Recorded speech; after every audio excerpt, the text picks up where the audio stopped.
Welcome to Tetsu Talk MMA. Today, UFC 225. We give our predictions on the main card as usual, but today we're going to kind of, get in depth with the some of the prelim fights because this card is stacked. Beyond the main card, like even the prelims are, you know, lightweight stacked card with the prelims itself. But anyway, as usual, last time I did the predictions by myself because like I said, our busy schedule with me and Prince Dunn. But he's back, the one and only, on the phone, Prince Dunn. What's going on, ladies and gentlemen? What's going on, Apollo? What's cracking, man? Same old, UFC 225. I'm looking forward to this card for many reasons. A lot of outcomes could, actually, grow the UFC back to where it was. Because like right now, it's a lot of divisions in like confusion. You know what I'm saying? Like it's too many people entering belts. It's too many people injured as champions. It's a clusterfuck. So hopefully this card gives some clarity towards the future for UFC in their these two divisions in middleweight and welterweight. But what's going on with you, man? Nothing much, man. Like I feel like the the cards have been just so oversaturated and dry, man. This is the one card I've been looking forward to. This is the best card of the year so far. We got some other hitters coming later throughout the year, specifically this summer. But this one here, this is the card right here, man.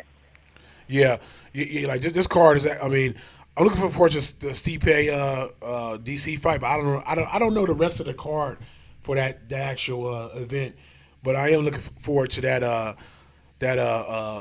fight. So, but this right here is definitely a stacked card. Like it's crazy. Like some of these fights should have been shared on the DC card, but I don't know if the DC card is stacked too. I haven't looked at it yet.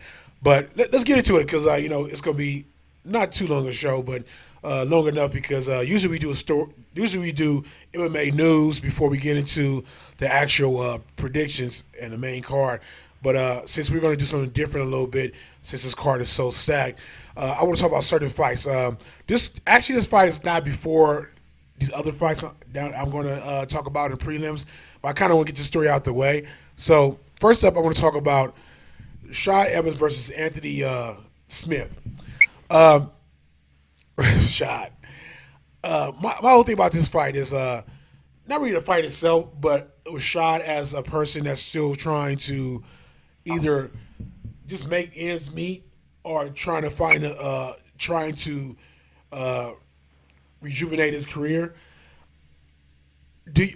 For one, I think he has a chance against Anthony Smith. I'm not really sold on Anthony Smith as a complete fighter. He has a couple of knockouts in UFC, but it always comes when he gets gassed out a little bit too quick, and it always comes his knockouts always come when he's fighting another guy that gas tank went out too, and he finally knocks him out. That's how I see it. When I see his fights, That's Rocky shit. Yeah. He's gassed out. The other guy's gassed out, and then he's kind of get a good shot, and then pummel him a little bit. The referee stops it. The guy not really KO, but he got a technical knockout. I can see Rashad having a skill set, even though he's still kind of have an old school style. I don't see Anthony Smith really having any kind of this day and age style to really be a problem for Rashad. But the real question is, do you think Rashad is doing this for just another paycheck, or is he really trying to make a comeback or make a move in the MMA world again? I mean, Rashad's almost 40, man, so I don't think he's necessarily fighting to, okay, let's compete so I can, climb the ladder and get back in the rankings. I don't think that's why he's fighting. Yeah. I think Rashad's fighting because he's an athlete and he's a competitor. He's been a competitor his whole life. So you got a guy that's been competing his whole life, and so his identity is as a competitor, Yeah. Wrestling. He went straight from wrestling to MMA. So, he's always been routine. You see it a lot of times with NFL players. They go high school football, routine, college football, routine, NFL, routine, and then after that, it's what the fuck do I do? And so I think Rashad's right there in that situation, man, because he's just not the same fighter that I grew up watching and loving to see fight. Rashad was one of my favorite fighters, and he wasn't always the most exciting fighter because he had a lot of decisions, a lot of situations where he would control guys and not pull a trigger. But he was the ultimate showman. He was the ultimate showman in his time. Yeah, no, I agree. Like shot, Rashad seems like over the years he's been getting more and more hesitant, and I got a feeling with this fight he's gonna do the same thing. He's not gonna really try to pull a trigger really unless he has the the quicker gun draw. You know what I'm saying? Like he probably outstrike this guy with speed and can catch him, but I don't know. Like to me, I feel like I don't even think he really. To me, I think Rashad is a very open-minded person about things, or saying very not dumb to his ability and how far he can go in the MMA world. With the skill set he has, his age. I think that to me, I feel like he's doing it for the check, and I don't know. I don't know why he doesn't do more. Like Fox commentator or anything like that. I don't know if it's like a thing where not trying to get in too detail about this. I mean, like I said, we don't know what goes on with his contract with Fox, but I don't know if he has to pay for his own flight. I don't know what's going on, but I know he ain't fighting enough for him to be balling like he or have money like he used to have. So I don't know if he's doing full time training at Black Zillions or whatever their name is now, but I think he's doing it for the check. That's how I feel like he's doing it for the check. But I don't see why he'll put himself more in a situation where either open a gym, get an investor, open a gym. Because I think he still got something to give to the up-and-coming fighters and probably get a good coaching staff around him. Or either, get it commentated. Because, I really think he's doing it for the money. I don't think he really believes that he has another run in him. I mean, it's no way he could think he can hang with the elite in the light heavyweight division or even middleweight. I really believe that. Yeah, and what's crazy is Anthony Smith is way bigger. Anthony Smith is probably a legit 205er, man, but he fights at middleweight and he's 6'4", man. I think Rashad's 5'10". The reach advantage is going to be a problem. The reach, not just and people when you think reach, people. This is one thing I think you've probably heard a lot of people say this, but it's I hate the fact that they don't measure the reach with the length of the kicks. Because if a guy is 6'4" and a guy is 5'10", you could be like, oh, well, height doesn't really matter in fighting. It doesn't matter as much in boxing. In kickboxing, height fucking matters because your feet and your legs are so much longer to where I could throw strikes and not be in range to get countered. So, you know what I mean? Yeah. So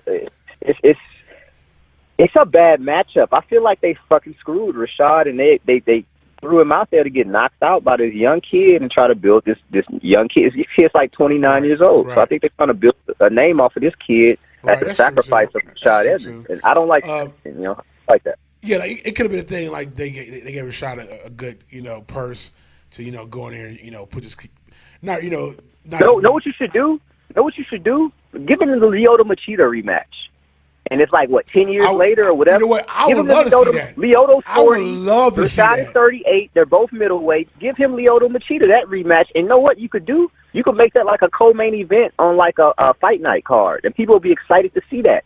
And because both of those guys don't have much longer. So why would you give him a 29-year-old young lion that's bigger than him, that's stronger than him? That why would you do that? So I mean, that's what they're trying to do, basically. Use him as a sacrificial lamb to try to build this kid's name off of Rashad. No, you're right. I would love to see Rashad and Lyoto again. I'd love to see that. I mean, Lyoto probably still get him, but no. But actually, this fight is at light heavyweight, though. I think Rashad moved back up for this fight, so it's at light heavyweight. It's not a middleweight, but not a middleweight. Yeah, okay. Yeah. But let's move on. I mean. As you feel, seeing Rashad is probably trying to make a comeback. I just feel like he's doing it for financial reasons, and as we move on, man. But like I said, I'm pulling for Rashad, man. I'm not gonna pick this fight. I'm pulling for Rashad though.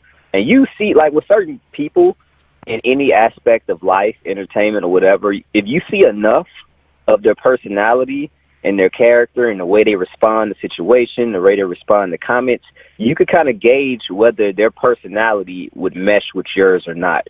And Rashad, as much as I've seen over the years, man, he's the type of person I feel like I would really get along with, and I could really fuck with Rashad, man.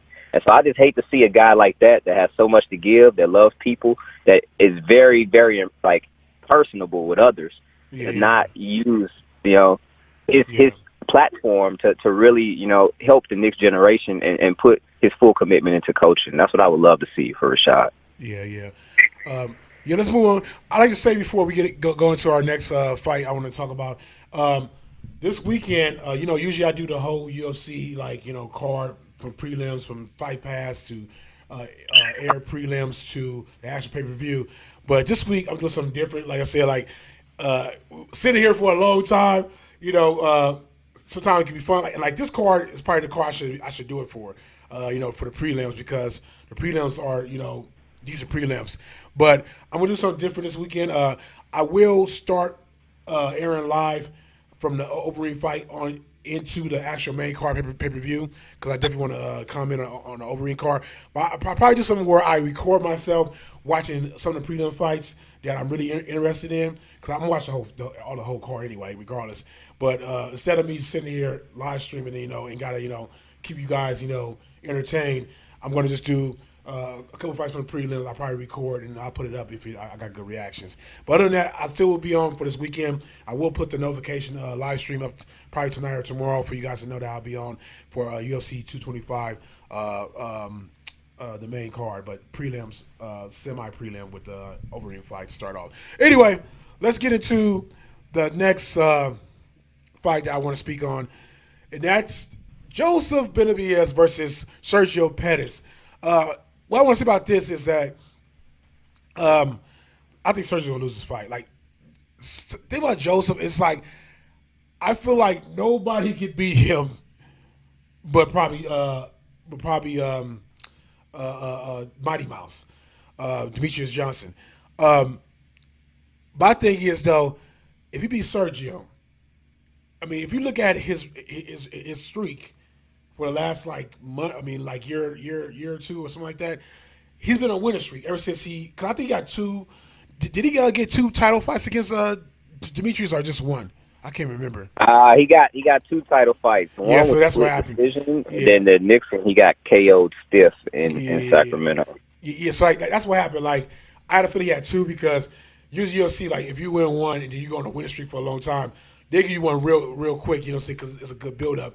But if you lost two, then like you'll see really try to make him earn his title shot again. But not only that, they probably like because he old. You know what I'm saying? I think he probably older than me or up there with me. I don't know, but he's badass. Like his IQ of fighting is high up there, and I think he's gonna run through Sergio. I mean that's my opinion. Like I think he's just too skilled. Like he is too skilled for Sergio, but I think he does deserve another title shot. Even though I think Mighty Mouse will get him, but Mighty Mouse need competition. Like I mean I know it's gonna be hard to sell that fight after two losses against him, but it's like you got to get this guy another title shot. Like, what you think about this fighting? Like, even Sergio win. Do you say did Sergio fight Mighty Mouse? I don't think he fought Mighty Mouse yet, right? He fought somebody else. But he's coming off a loss to Yeah, Udo. So I mean, exactly. after That's what losing, happened. Yeah, that was a number one contender yeah, fight yeah. in many people's respects. So So Sergio gets a win over, but what they're doing is they're kind of repackaging Sergio and giving him another opportunity by trying to give him an opportunity to beat Joseph Benavidez. But I'll say this That's about it. Joseph: like Joseph Benavidez, he has 4 losses in his entire MMA career. That includes the UFC and the WEC. He's lost. So if your name isn't Demetrius Johnson Right. or Dominic Cruz, he Right. doesn't That's true lose to too. you. He's lost to Dominic Cruz twice in the WEC, and he's lost to Demetrius Johnson twice in the UFC. That's it. Yeah, yeah, That's it. That's yeah. 2 Hall of Famers, 2 all-time greats. If your name is not, Demetrius Johnson or Dominic Cruz, like you're probably not gonna beat Joseph Benavidez. Right. And the thing I is, agree. he reminds me of. Think about it like this: if it wasn't for Demetrius, he would be world champion, multiple Right. time world champion. Right. So he's like, I look at him like Daniel Cormier. Right. If John Jones That's never true. got suspended, Daniel would have analogy. never been champion. Yeah, And he great would have been analogy. beat to everybody except for John. Right. And that's the same way it is with Joseph. Yeah, He could beat I anybody in agree. that division except for Mighty Mouse. I agree. And I actually I knew Sergio lost against somebody. That's why he didn't get a title shot. But when you said Henry Cejudo, that's the fight to make. But I think Benavidez beat him too. I don't know. I can't remember. I gotta look at his streak. Yeah, you're right. You're right. You're Oh, right. okay. Benavidez beat him. He beat Cejudo. That was his last fight. He Oh, beat was it? Cejudo like a year. Okay. They Yeah. probably do that. They probably do that fight again. You know, what I'm saying, just to have a fight to do. But at the same time, Demetrius would be like he'd be waiting in the wings for another matchup. So I don't think they'd do that fight.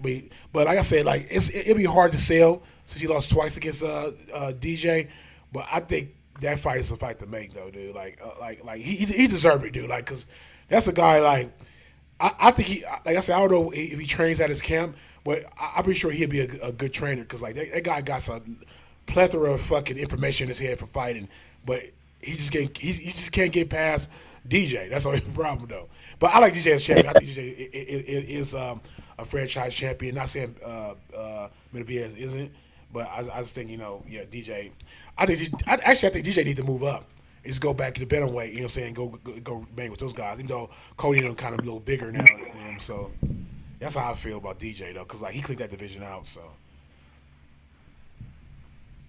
Yeah, but, but I got Joseph Benavidez though in that fight. I think it goes to decision. I think Joseph Benavidez gets to win, uses his wrestling, outstrikes him, and gets the decision. I think he gets a submission. Like Sergio's not easy to submit or manhandle, but I think he gets a submission. I mean, but I agree with you. Like the safe bet, if you betting on the outcome, it will be decision. But I think he can finish. But yeah, it's 3 rounds, so I'll take that back. It was 5 rounds. I'll say submission, but I'll say decision too. But yeah, I got Benavidez too. I think it's hands down, no doubt. He got this fight. Next, I want to talk about on the prelims is Claudia Gadelha versus God damn it, I'm gonna remember his name. Esparza. Carla Esparza. Carla Esparza. My bad, Carla. That's your girl, bro. I met you 2 times. The second time I not saw show some you, love, bro? the second time I saw you, I thought you was cute as hell. Like, but my bad. It's been a long day. But yeah, like this fight is very intriguing to me too because Claudia Gadelha, she had a bad fight against who she fought last. Andrade. Andrade is bully beat down, bro. Yeah. They bully beat down. Think about it, like, right now. those Stop two- the fight. Those 2 bangers she had with JJ, I was like, okay, this is gonna be a banger. But Andrade, dude, she's a beast though. She's a beast. Like she think about when she fought JJ. It was pretty much kind of the same fight JJ had with Rose last fight. Was pretty much a scoring fight. But JJ just, JJ gonna outscore you unless you just find a way to outscore her like Rose did. But like JJ is kind of like Holly Holmes of the strawweight division. You know what I'm saying? You sit there in the pocket with her. She gonna outscore you unless you be like Rose and just know how to get your little shots in when you can in clinches. But yeah, Claudia Gadelha. This fight is interesting to me because like I know Gadelha like to go on the ground, but she can strike. As far as her game is not really striking, but she like the ground too. So I'm very intrigued to see how this fight goes on the ground. But didn't Esparza had issues with Marcos one time on the ground? With Randa Marcos? Yeah. She beat Randa though. I believe she beat Randa okay. by decision. Okay, but know who she had problems with? Her last fight against Cynthia Calvillo. You remember Cynthia Calvillo? Yeah, the young Mexican girl out of Team Alpha Male. Yeah. Up and comer. Cynthia Calvillo was just too much. Her jiu-jitsu was too much on the ground for Carla. And Carla's an old school wrestler, like hold you down, control you, and don't really pass to half guard or don't really try to look for submissions. Just kind of stay within your guard. Throw strikes, score, and just control you. And that's not going to happen against Claudia Gadelha because she is a legit world-class, multiple-time world jiu-jitsu champion, out of Brazil. She's one of the best female jiu-jitsu practitioners that's ever graced the octagon. So, number one, it's not going to be easy to take her down. And number two, if you do get her down, number one, she's going to get back up, or you might be surprised if you end up on your back, you'll be in trouble, or sweeps from bottom. So I feel like this is going to be a stand-up fight. So who has the better stand-up in your opinion? I think Claudia. I mean, Claudia Gadelia got a better center. But see, like I think uh, the girl you talking about that she lost. I mean, that she had a problems with last time or last fight. I think she was lengthier than Gadelia. Gadelia. I think she had she's like taller than Esparza. I think Gadelia and Esparza are pretty much almost the same size. I think Esparza a little bit smaller. But I think they like kind of like the same size. So I think grappling wise, Esparza, could match up with her. But like you said, like I think Cadelia is way. I think she's very skilled on the ground to a point. I don't see like her getting ground and pound. I see her getting back up, and I think Cadelia got better hands. I think Cadelia was definitely gonna smash her on the hands, and I think Esparza, as usual, she will look for that takedown. She'll look for that takedown. So I'm very intrigued with this fight, but I ain't gonna lie, it's a hard fight for me to judge. Because, like I said, I don't know if Carla can actually get that takedown and maintain it. Because she good for what I like about Esparza. When she get a takedown, she makes sure she hold on to you. She don't try to transition yet. When she transitions, she makes sure she safe with that transition. She's not the type that's like keep trying to move. Like she'll hold on to a leg and press you down and just like wait. She'll wait out unless you start punching her in the face. But she's that type of wrestler. So she's That not that. freestyle wrestling. Yeah, like she's not that. She's not that wrestler that's so eager to get transitions. Like she take her transitions when she see them, but her main goal is to get base and make sure you stay down and she have a good secure base on you, so she do her ground and pound. So I'm very intrigued with this, but I just think Cadelia got a little bit more in her arsenal to beat Esparza. But like I said, Esparza is good at what she do. She's no Gillespie, which I think is a beast. Man, I wish I could have did a review on that guy. That guy's a beast. But no, I take Carter Cadelia because I just think she has more better skill set. But it's hard for me. But I take Cadelia by DC Yeah, I agree decision. with you, Apollo. Man, I would say I would take Claudia as well. If the fight does get finished, it would be Claudia by submission. But I see this fight going the distance. I really Yeah, do. And it could be an exciting fight because I feel like both women are so elite on the ground that it's going to cancel itself out. And right, they will both go be forced to right, strike, which I right, think Claudia doesn't really have a problem striking. But as far as she's not comfortable striking for a long period of time, which and what I we've can see seen. too. So I would take Claudia too by decision. Also with Claudia, man, hey, that's first team all six pack. You feel me? Hey, Yes, men, women, pound for pound. I don't care, yeah, she man, ripped. woman, She whatever. ripped. Be pound for pound, first team all six pack, man. She ripped. What thing I can see happening in this fight too is as far as clinching her against the cage. I can see that a lot too. Yeah, Cage make it a clinching. boring fight. Make it a Yeah, boring fight yeah, and make it a try to boring grind fight. out a decision. Yeah, And yeah, I see a lot of clinching against the cage. If Cordelia, try to get up and she push her against the cage, I can see that happening a lot too in this fight. I can see it definitely being formulated for this fight. But anyway, next, the main event of the prelims, prelims on FS1 is Overeem versus what's homeboy name? Is it Anthony Blades? I forgot his first name. Curtis Blade. Curtis Blades. Yeah, Curtis Blades. My bad. Curtis Blades. This is very interesting because um, Curtis Blades, he's not like Anthony Smith, which I spoke of earlier, where when a person gas out, then he finally gets a knockout while they both gassed out. I mean, he's a wrestler. I mean, he got wrestling background thing a little bit, but he always likes to get the takedown too. But think about it. I think Overeem stand up wise is much better than Curtis Blades. But the only thing about this fight is that Overeem has a glass jaw. You know what I'm saying? So Curtis Blades had knockout power, but I don't think he's that elite of a striker to probably catch Overeem. But same time Not at all. Overeem does get caught when he get too confident. You know what I'm saying? Like he walks right into shit sometimes. So this fight to me is kind of a corn toss because I can see Overeem just getting too comfortable and just getting caught. I can see it happening, but I gotta take Overeem. decision on this one though. But I don't know how you feel about this fight. I have to add this to the our predictions because I'm very intrigued with this fight too. Yeah, with Curtis Blades, man, he's a former Division One All American wrestler. I think he was a semifinalist in the NCAA's as well. So he's very, very, very elite. When it comes to wrestling, freestyle wrestling, and to be a heavyweight, to be that elite, to be able to take guys down when you want to, and hold them down. To have, these heavyweights, man, 250, 260, to have that weight on top of somebody, man, like we see we did with Mark Hunt.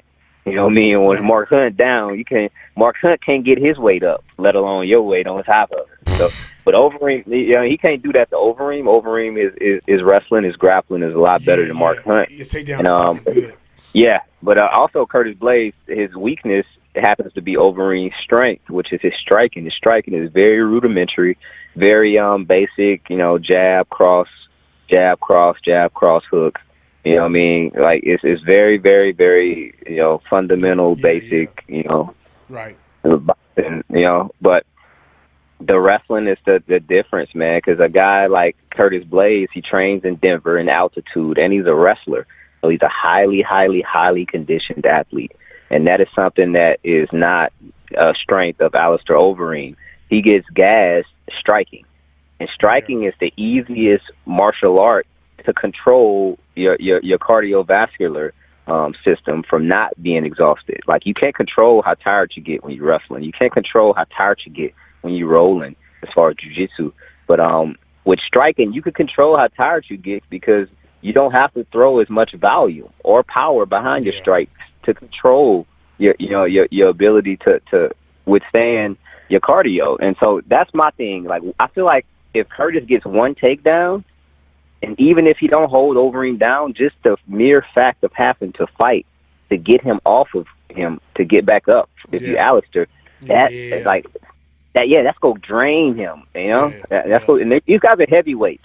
So even if he doesn't have like very good technique or very good striking, he could land a jab and sit anyone on the planet down. These are heavyweights. Yeah. Yeah. And so that's Yeah. the thing. It's an interesting fight, man. I don't know Yeah. who's It gonna is. win. Yeah. It But is. whatever, I tell you this, it's not going to decision. Someone's getting finished in Really, this you think fight. so?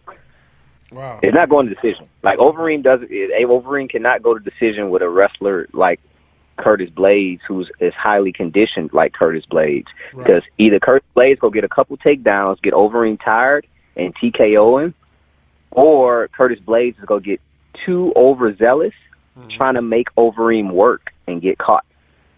One Yeah. thing Curtis Blades will not do is sit back and play the weight game. Because his game plan is to make Overeem work.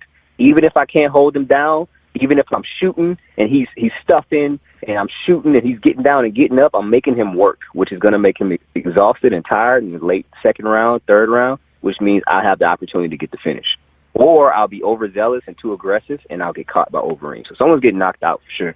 Yeah, but that's about I felt about Overeem. Sometimes he gets aggressive. Sometimes when he feels confident, and then that's night because like we know Overeem fucking he got a glass house jaw. So, but yeah, I mean I'm very intrigued with this fight too. But I think Overeem probably will win this fight. Like I said, unless Overeem just get caught. I mean, if he doesn't get caught, I think Overeem can win this fight. Cause I know the Overeem guy's good to take down defense, real good.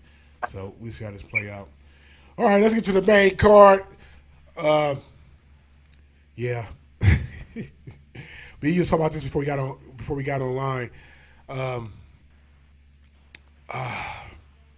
yeah.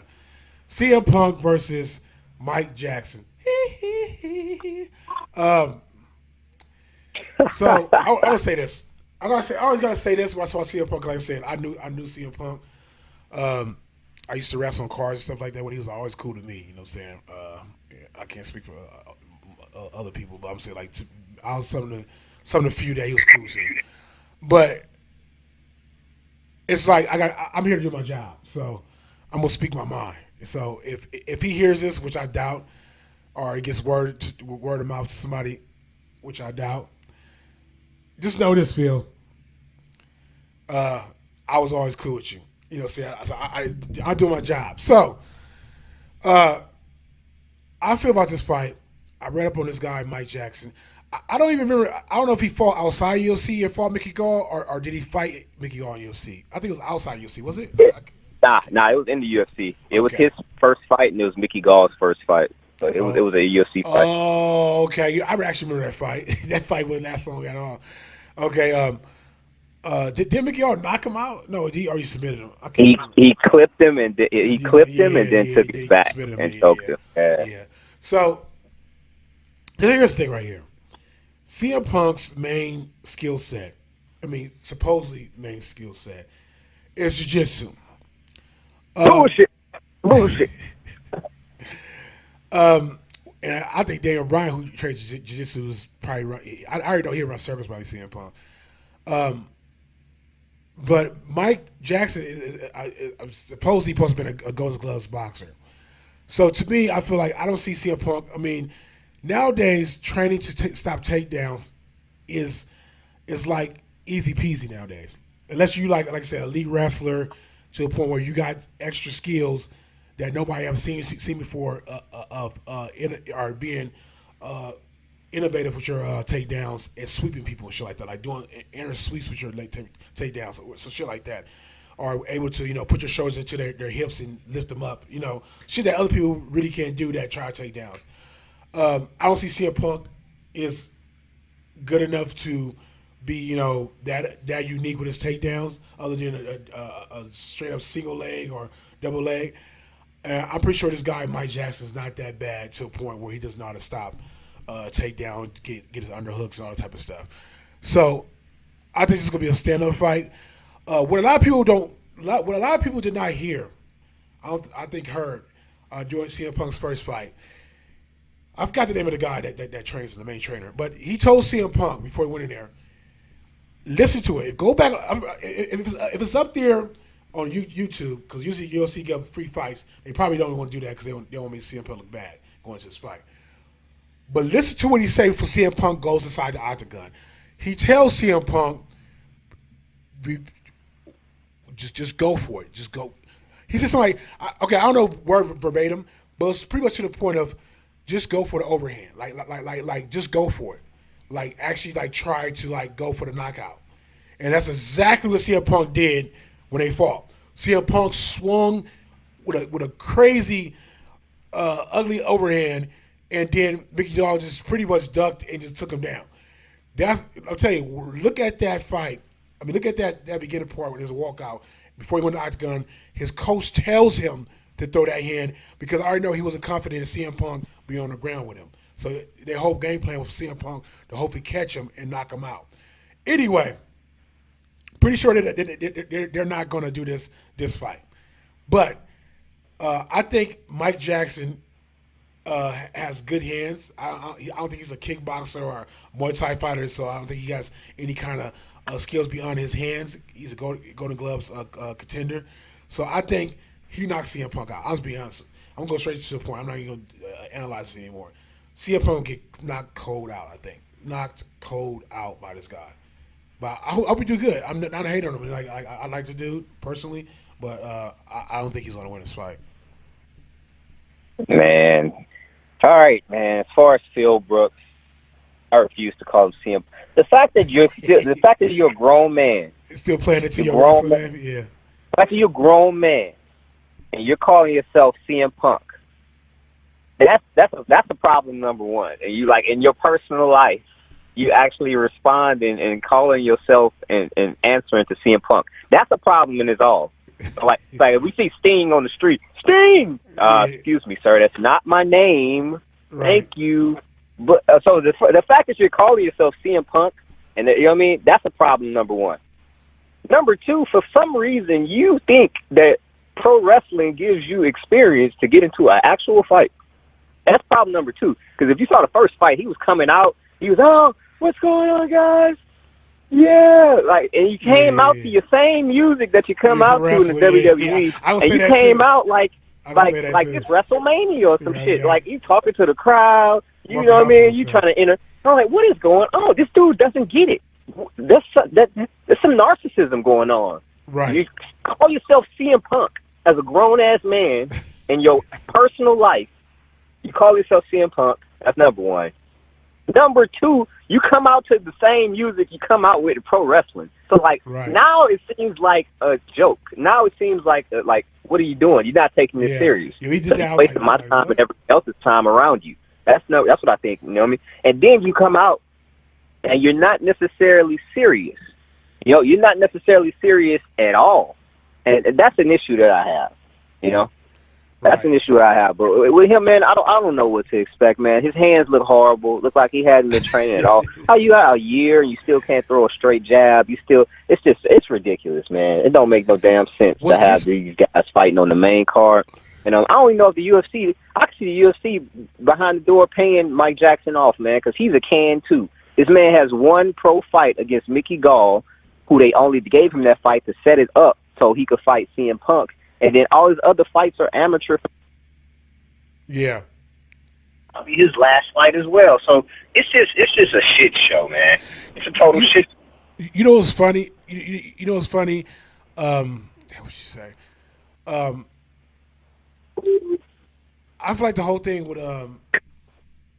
CM Punk is that I think UFC is like probably like trying to sell him as CM Punk still. That's why, like, I don't even know if he said he want to come out with his same music, but I mean he probably did.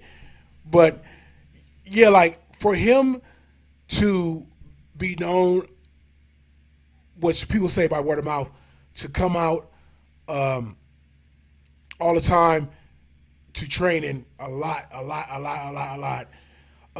and still not have the skill sets to box is crazy. Oh, That means you're not really training, bro. That means that you're bullshitting people. It don't make no damn sense. This is a world class kickboxing gym, world class coach Duke Rufus, and you mean to tell me you've been there for 2 fucking years and you still can't throw a fucking jab, bro? You no. kidding me? What gets me, is that see, I was trying to thought before. That's why I was trying to remember what I was going to say. What gets me is that it'd be different if he was like, I'm already a millionaire, and he'll say I come train here and there. But these guys are saying that he going to training a lot. Like he's like there almost every week, like 3 or 4 times a week, whatever. You like really put the time in, and it's like you put the time in, like you said, for you to see a package of him, and it looks like he's like not even capable of throwing the proper punches. It's crazy. It's like seriously, I thought his brain probably because he's a smart guy. I thought he probably his IQ to a point he can like absorb all information and then distribute it out with his skill set onto the fucking punching bag. But yeah, we first fought. Even Joe Rogan's like every time we see him, it's like he's doing like highlight punches. Like people do like when they show coming up next, and they're in the locker room doing like air punches. You know what I'm saying? Throwing it, Yeah. warm up punches. You know what I'm saying? That's how his punches look in the punching bag. Like it doesn't look like actual like full force with the hip or anything like that. It's like here go my highlight reel. I'm coming up soon punch. That's what it looked like. I know. And you know what people saying though? Not to cut you off, Apollo, but you know No, what good. people saying? Well, he's trying to look bad on purpose to try to not give us a punch. Who the fuck looks bad on purpose when a camera is showing your skill set? So if I'm an NFL player and I'm being recorded, my workout is being recorded, I'm gonna drop passes on purpose. Right. So the other team could think I can't catch. That's bullshit. What kind of shit is that? Right. You know what I mean? Oh, that's bullshit. You trying, bruh. You trying to, this is ridiculous, bruh. No. Like I ain't gonna lie. I'm very the fun part about I ain't gonna lie. The fun part about this fight is they both lost against Mickey Gall. They both 0-1, and it's like which which it's like which one of these can fighters is gonna win? It's gonna win. And then like think about what makes it better. Like you got 2 can fighters and still be trying to kind of entertaining if they're super both horrible, but it's still like that one World guy. star hip hop. Yeah, it's like, but that one guy which is CM Punk is pretty much a known person, and like he's gonna get the same guy that whooped his he gonna get the same guy that lost against the same guy that whooped his ass. So that does make it intriguing. But what gets me is like Dana White always said, I'll stay away stay away from the carnival type shit. This is a carnival type fucking matchup. This is like a carnival type fight. You know what I'm saying? Like this fight has no meaning to be on the main card other than it's He should CM Punk. fight pass. He should be fighting on Fight Pass or looking for a fight or like I wouldn't even be that mad if he was on Fight Pass. I wouldn't even be that mad. They got Rashad Evans on Fight Pass. Right. You know what I mean? They got Sergio Pettis and Joseph Benavidez on Fight Pass. Like, really? Are you playing? You playing around, man? That's bullshit. But You like, know what I mean? This dude should be on Fight Pass, if anything. We all know at the end of the day, Or on looking for a fight. But we spend too much time on this dude, man. We gotta move on. We're already 40 minutes in. So I'm not even picking this fight. You know what I mean? I ain't picking this fight. I know what I make predictions for UFC fights, so I ain't picking this fight. yeah, I got I already did a prediction. I got Mike Jackson with TKO. So next up we got Andre Arlovski versus, I don't know how to pronounce that dude name. I like him now. He grew on me. I thought he was just, because like one thing I give about this guy, Tuvasa, hold on, let me see this right quick. Let me try to pronounce it best as possible. Let me see how I see his full name. T.A. Tufasa, I don't know how to pronounce his dude name. Anyway, he's from Australia. Pretty much like baby Mark Hunt. When he first came, he was bigger. One thing I noticed that the second fight he had in UFC, he lost weight, he shed some pounds, but this guy got power. Like when he hits you, he hits you, and like sometimes when he hits you, it's not even like really, like it doesn't even like even look full blast. It's like just a minor hook or crossover or whatever, and like he rocks fools. I'm gonna predict it because I know we already went into too long. I sorry to fuck your name up, man. You badass. Tufasa, you gonna knock the fuck out of Andre Arlovski. Arlovski getting knocked out in this fight. I guarantee it. Who you got? Yeah, I mean it's tough, man. This is a tough fight to pick because a guy like Andre Arlovski, I got so much respect for him. You know, he's still doing the damn thing, and I respect that. But I think this young dude, man, he's gonna get him up out of there quick, man. I get this fight gonna last like 3 minutes max. And that's pushing it, bro. Yeah. Really, I want to say 2 minutes, but because Andre Arlovski, he's a world champion. He is a world champion, so I give him 3 minutes. Give him an extra 60 seconds to get his mind right. But yeah, I think Tavasa gets him out of there, man. Gets him out of there first round TKO. Yeah, like Tavasa, he's no joke. And like I said, if anything, by 1 minute to the second round, that's as far as I'll give it. Till he knocks him out. I mean, but I'll say first round he can do it. But 1 minute to the second round, I'll say he'll knock him out. I think this kid was gonna fucking knock Arlovski the fuck out, real bad. Yeah. So next on the main card, Holly Holmes versus Megan Anderson. Okay, I've been hearing about this girl for a minute. This is a girl that Cyborg wanted to bring to UFC to, she. I think she was a featherweight champion of Invicta. I think Cyborg wanted to bring her to UFC. She's like, okay, validate, okay, this girl had my title, my vacant title, so I want to prove that I'm still the woman in the featherweight division, even though I'm not Invicta no more. So I never saw this girl fight. I got a fight pass. I have Invicta on my thing, but I haven't watched it in a long time. And really, I used to watch it mostly for Cyborg and a couple other people, but they're not there no more. So I had to go to YouTube and search this girl. And this is my whole thing.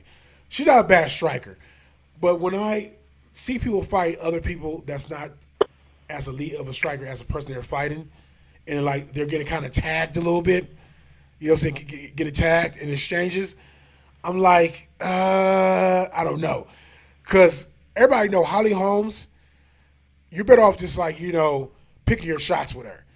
But if you want to brawl Holly Holmes, only one person on this earth that I saw, other than probably boxing, her boxing career, only one person I saw in MMA actually pressured Holly Holmes and got with her. That's only because the person that she fought hits like a fucking man.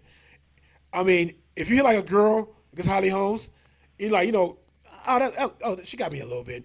You know what I'm saying? It's different. But if you Cyborg and you get hit in the fucking stomach, saying the fucking face, this and that shit wears a terrorist on you. It slows you down. And a person like Holly Holmes who got good footwork and can hold her own, with feints like that. They don't have feints no more because you got Cyborg hitting you. But this girl's not Cyborg. Totally feel this will be a kickboxing match, but I think Holly Holmes is going to out kickbox her. Period. So you got Holly getting the decision. I got Holly gets a decision. I'm not sold on this girl at all. Probably even a head kick knockout, but I'm gonna say decision. Oh, hell no. Hell no. No head kick knockout. This Really? chick is 6'1". Holly Holmes is 5'8". No head kick knockout. Oh, okay. So, I didn't know that. yeah, Megan Anderson is a true 145-pound woman. She probably walks around at like 150, 155, 160. She's a big woman, man. But it's tough, man. It's tough to gauge Holly Holm because she's won one fight in the last 3 years, and she's 4-4 in the UFC.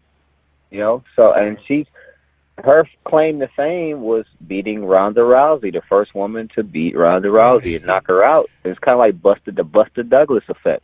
Yeah, After Buster knocked out Mike, Antonio we Tarver, thought Buster was about to be the man. He was the next thing coming. Yeah. We was like, Buster, we've been sleeping on Buster, man. We didn't think Buster could win this fight, and Buster went out there and KO'd Mike. And all right, now we paying attention to Buster. And what did Buster do? Nothing. Win a fight, lose a fight, win a fight, lose a fight, lose a fight, lose a fight, retire. And that's kind of how Holly Holm's career has been since that Ronda Rousey victory. Right. Get choked unconscious the very next fight by Miesha Tate. Then you lose a fight, then you win a fight, and you lose a fight, and you lose a fight. So the only person she's beat since Ronda Rousey is Betch Correia. Right. Really? Right. Betch Correia. Yeah, Betch Correia. You know what? I like Betch Correia not because as a fighter, but I like because she's so confident when she goes to fights, and she's not good. That's what's funny about Betch Correia. Like in her interviews, I don't think she says what she says to try to hype a fight. I know she knows that's her job to hype a fight. Say like when she doing interviews, but I think she really believes what she says.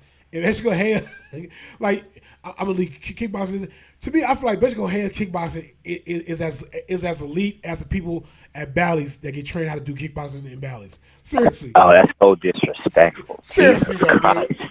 You don't agree? Jesus Christ. You talking about the soccer moms? Hey, you agree with that, though? You got soccer mom technique. Hey, but you agree with that? At the Valley Total Fitness Fair, Seriously, the 24-hour fitness, the hour class. You talking about seriously, though? The cardio kickboxer? Yep. I mean, like, seriously, that's how I feel about Betch Correia. Like, to me, I feel like her skill set is as high as somebody in a kickboxing fitness class. Seriously. But she be so confident. She funny though. She be so confident. She be punching like in her interviews like, yeah, I'm gonna win. Like she be so confident. And I'm like, dude, you horrible. You fucking. I already know you'll see. You horrible. But anyway, so you think Megan Anderson's gonna win this? I'm gonna take Megan Anderson by decision just for the fact that she's gonna be the bigger woman. And she's a good kickboxer, not at the level of Holly Holm, exactly. But I also think she'll be more active than Holly, and she'll be coming forward. And she's a bigger woman, and I feel like she could get a takedown on Holly and win rounds by getting those takedowns. She won't hold her down too long on the ground, but having a bigger female on top of you and getting those takedowns is gonna make the difference in this fight. So I'm taking Megan Anderson by decision. Yeah, you're like. I totally agree. Like I saw a little bit of her doing clinches and stuff like that, so I can see her trying to get a clinch. Get Holly down, but Holly's a strong motherfucker though. Holly's hella strong. But seriously, I would like to see Megan Anderson win because I think I'd like to see Cyborg get more competition. I mean, I know Cyborg a smasher, but Cyborg need more competition because like really Cyborg, she really don't have a division, but she already clicked our division out pretty much already. She really have a division. And Jermaine, I don't get Jermaine Durand to me though. I'm like, dude, like fight Cyborg. Like you actually fight her. You actually got a skill set. Don't fight her. He actually got a skill set. They probably give a Cyborg. Like I think Jermaine Durand does worse against actual wrestlers. Like. Why is she worried about Cyborg? Cyborg's not going to wrestle her. You know what I'm saying? Like, I really don't get it, dude. Like, you're not a true fighter. Don't fight. You're funny. I ain't All right. fighting. Next I up, ain't gonna fight. we got my boy RDA versus Kobe Covington. I'm going to say this real quick. I'm not a hater. It's just certain people that rub me the wrong way. So certain people that just make me feel like I'm not. For one, I'm not really sold on you. I can take that for Kobe. He's been on a winning streak. He has good wrestling. I just think he I watch Embedded and like I think when he talks, it's like so fake. At least with your son, and you know he's like putting his character on, but like he's funny and At like least it was entertaining. yeah, he's entertaining. It's like Kobe trying to be entertaining and smart ass like McGregor or something like that or Chael, but it comes off just hella cheesy. Like it comes off just I don't know like he need to stop trying to do it. Um, but I want to say this. I respect for what he did to Damian Maya. Like I never thought I'd see somebody get a ground with Damian Maya. Even Willie expected Damian Maya a ground game to a point. He like, let's here. I'm gonna lead wrestler, but I don't want to fuck with Damian Maya on the ground. This guy actually, handed Damian Maya on the ground. But I think Damian Maya got gassed out. I'm not gonna make no excuses. Uh, I think those RDA stops to take down. Uh, I think what you call him is gonna lose this fight. Uh, but like I said, like I haven't seen enough of Kobe Covington against real elite fighters to see how good he is. Like I said, like this is probably the most elite fight he fought other than Damian Maya. But I don't take RDA by decision. I just can't. I'm just not sold on this guy yet. Just like I'm not sold on the next guy we talk about next too. Yeah, like with Kobe Covington, the way I look at it, man, like if you go be fake and have a fake persona, at least entertain me, bro. Right. He's not even entertaining. Right. Like Chael, we know Chael was the whole stick. But Yeah. Chael was entertaining. It's like Anderson Silva, you absolutely suck. You know what I mean? Like just all the different catches, all that. It was entertaining. Yeah. If you like, he's not like he's writing his shit before he says it, and it's not even good. He is not even like good. It's so he just needs to stop. Number one, he just needs to stop. And number two, man, I don't know about you, but I get a vibe from this kid. Like you're racist, man. You know what I mean? I get a racist vibe from this kid. I can see him saying some shit like that. I never see him saying some shit like that. Like I don't like to play the racist card, but he does like one of those types that like he just so. I just call it. So I just call it if I feel it, man. And I get a racist vibe from this kid, man. You know. I call him. I feel it. That's funny. But yeah, I see RDA finishing him, man. Like if you watch that Damian Maya fight closely, Damian didn't care about that fight, and also like Damian Maya, his goal was not to go to the ground because people like criticized him so much in that Tyrone Woodley fight that he wanted to fight an exciting fight. So he didn't fight the same fight that he fought against Tyrone against Kobe Covington. And if you didn't watch that fight, he was whooping Kobe's ass standing up. Like Damian Maya fucking bloodied his nose, had him all fucked up in the face. And I'm like, Damian Maya put hands on you like that. That's a problem. That's a problem. Say for RDA who just whooped on Robbie Lawler. He just whooped Robbie Lawler bad. Yeah. That's bad. Yeah, that's about like RDA. Long as he get taken down, he good. Like RDA, like I said, I was gonna predict 5 rounds. So I could predict knockout. I forgot it's 5 rounds. I could predict knockout with RDA though. I see RDA fucking knocking him. Oh yeah. This fight's not going the distance. It's just not, man. It's not. It's gonna be a TKO. I could see Kobe being on his back at some point if he don't get caught on the feet, man. Like his wrestling's good, but it's not elite, man. Yeah. His wrestling just as good as RDA's. RDA's wrestling is just as good as Kobe Covington. He just didn't go to college. You know what I mean? Right. When you do go to college, we like to be like, oh, you went to college. Oh, was he an All-American? Right. No, but he was really good. No, I don't want to hear all that. Really good, man. You know what I mean? So that's how I look at Kobe Covington, man. He got where he is for making people hate him. And so now people hate him and they want to see him get his ass whooped. And he has a small population that really roots for him and cheers for him because they like the fact that he's being disrespectful and racist, and it makes them smile because they have similar beliefs. So and so that's how I feel about Kobe, man. So I see him losing this fight, and I say within the next year he go beat and lost maybe 2 or 3 more fights, and we won't even be talking about him anymore. He won't even be relevant. Right. I kind of agree with that. Let's go to the next fight. I already went out. Like I can't. I'm not a fan of Kobe Covington. Like I can't stand him, dude. Next up, the main event of the evening. It's actually kind of hard to call. Hold on, my bad. Give me 1 second.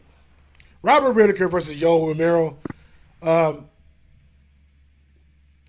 I think the last fight they had, Joe Romero was very hesitant.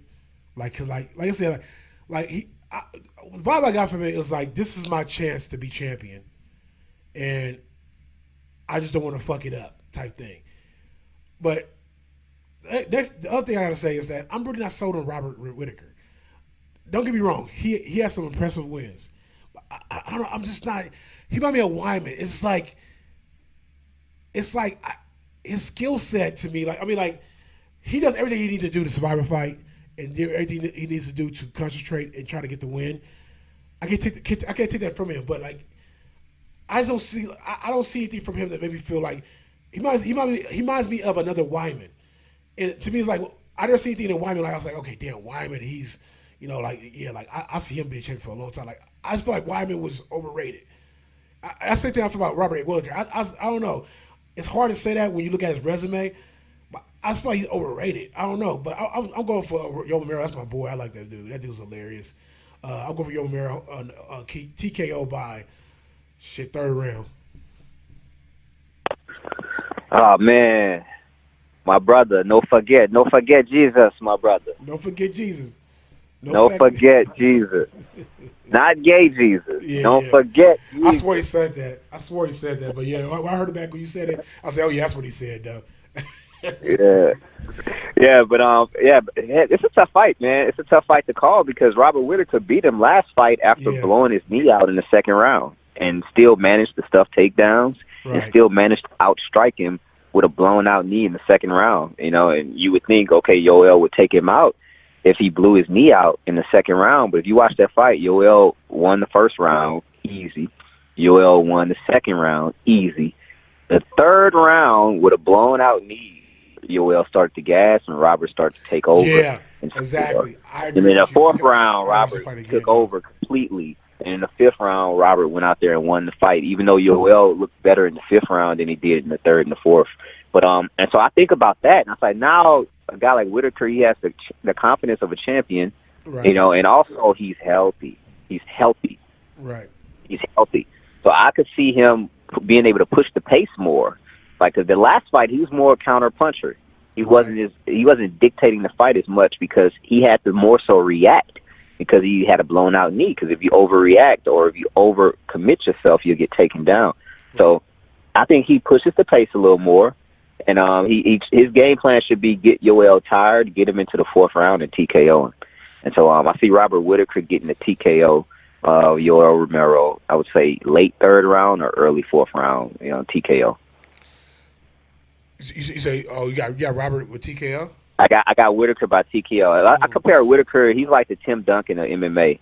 He's not exciting as far as flashy, but he's fundamental in every aspect of the game. He's fundamental. Every single aspect of the game, he's fundamental. He's never overcommitting himself. He never has grappling. He never has bad hand placement. Striking, he always throws his strikes. He keeps his head off the center line. He's just fundamentally sound. You never see him slipping and getting clipped with something that he shouldn't. He's just fundamentally sound. And some people, when you watch that, it's not exciting to watch a guy that's fun. You know what I mean? It's just not. It's not exciting to watch. But fundamentals win fights. And so that's what I see with Robert Whitaker. Yeah, I'll say this. I agree with you. I forgot. I meant to watch that fight again because they got it free on YouTube. UFC got it up on YouTube. And I meant to watch that fight again to try to see if how that fight played out because like I said, it was a while back since they did that fight. But I still now I remember what you said. Yeah, Yo Romero got blown up. And that's the thing about him is like sometimes he gets blown up kind of easy after a while when he tries too hard to get the knockout or shit like that. Like he had gas. So yeah, like hopefully he worked on his gas. On his cardiovascular. If not, yeah, I totally agree with you. I can see what Robert Whitaker taking advantage of that and finishing him. But yeah, I still got Yo Romero. I like Yo Romero, dude. I like Yo Romero. I like Robert Whitaker. You made some good points. He is fundamentally sound. Like he actually takes his time. He doesn't let nobody push the pace for him. Like he tries to still keep the fight in control. Even somebody press him, he try to keep it keep the person playing into his game, which is like he'll probably footwork out of somebody trying to press him and try to get right back in the center of the octagon, where he feel comfortable in exchanging. So no, he's very funny to sound. He's very octagon aware when he fights, not putting himself in a situation where he feel like he's backed up into the cage. So yeah, he's very feminine sound. I definitely give you that. But anyway, that's our predictions, guys. You anything else to say, Dunn? Are you good?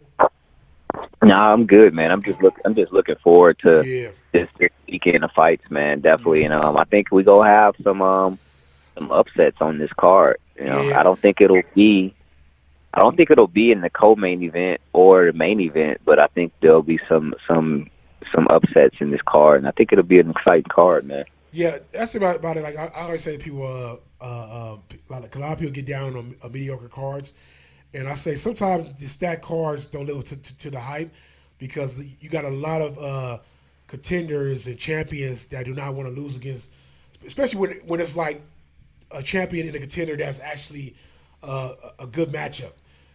You get a lot of fights where neither one of them want to lose or lose bad, so they're very hesitant, or they're so calculated and technical. There's not that. It's not really that much exchanging in the fight. So sometimes these stacked cards don't live up to the hype, but sometimes the mediocre ones do because a lot of those guys are hungry. But I can see actually this one actually probably living up to the hype. Cause like you got a lot of people that you got a lot of fighters that actually that actually like to bang, what I'm saying, on these cards, what I'm saying. So I don't. You got contenders, but you don't have guys that are like close to the belt. Yeah. They're contenders, but it's not like if you win this fight, you go get a title shot. You know what I mean? So it's not. You don't have that much to lose. You have a lot to gain, but not a whole lot to lose. Right. So you don't have to play it safe. Right. No, I'm looking forward to it too. And as I said, people, on Saturday, I will do the prelim fight for Overeem versus Curtis Blades, and after that, I will go right into same stream. I will go right into the main card for the pay-per-view and watch that. But yeah, if I do any prelim fights other than that, I probably do it off air, not live stream. And if I have good reactions, I'll put up later on. But I'm not going to do a full live stream through the whole prelims. I'm not going to do that this weekend. But anyway, please like and subscribe if you're new. Thanks for tuning in to another episode of Tetsu Talk MMA. And people, as always, please keep it tested.